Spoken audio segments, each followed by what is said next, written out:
تو عرض کرنا یہ ہے کہ جس طرح اسلام نے جس حد تک تاکید کی صحت کا، اسی حساب سے یہ جوانی آپ کے پاس خدا کی امانت ہے، اور یہ صحت بھی خدا کی طرف سے آپ کی امانت ہے۔ اگر اس کی حفاظت نہ کی، پیغمبر اسلام نے فرمایا کہ قیامت کے دن کوئی شخص ایک قدم آگے نہیں بڑھ سکے گا جب تک وہ جو ہے 5 چیزوں کے بارے میں جواب نہ دے۔ ان میں سے ایک جوانی ہے، وَعَنْ شَبَابِكَ فِي مَا أَفْنَيْتَ، اس جوانی کو کس چیز میں صرف کر دی، فنا کر دیا تو نے۔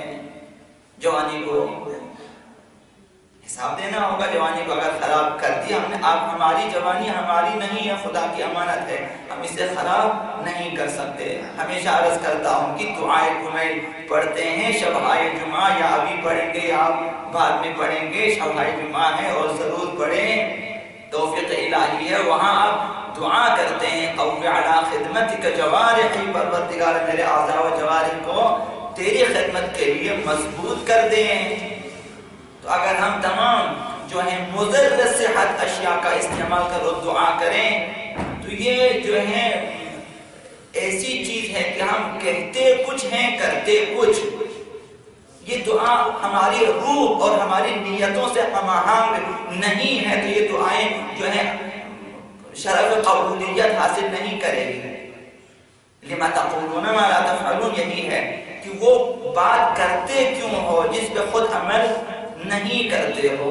تم خود مضر صحت چیزیں کھاتے ہیں اور خدا دعا کرتے ہیں میرے اعضاء و جوارح کو قوی کر دیں، کہ کس طرح قوی کر دیں جبکہ آپ خود مضر صحت چیزیں۔ اب بعض فقہا نے حرمت کا فتویٰ دیا ہے۔ کبھی میں نے مسجد میں عرض کر دیا تھا کہ 5 فقہا کے فتاوے کی دخانیات حرام ہیں، سگریٹ نوشی حرام ہے، حقہ نوشی حرام ہے۔ ابھی بعض نے جائز قرار دیا ہے، جو ٹھیک ہے، لیکن مضر صحت تو ہیں۔ جب مضر صحت ہیں، کم از کم ہم خداوند متعال کے سامنے شرمندہ، خدایا تیری دی ہوئی صحت کو اور جوانی کو میں خراب کر رہا ہوں۔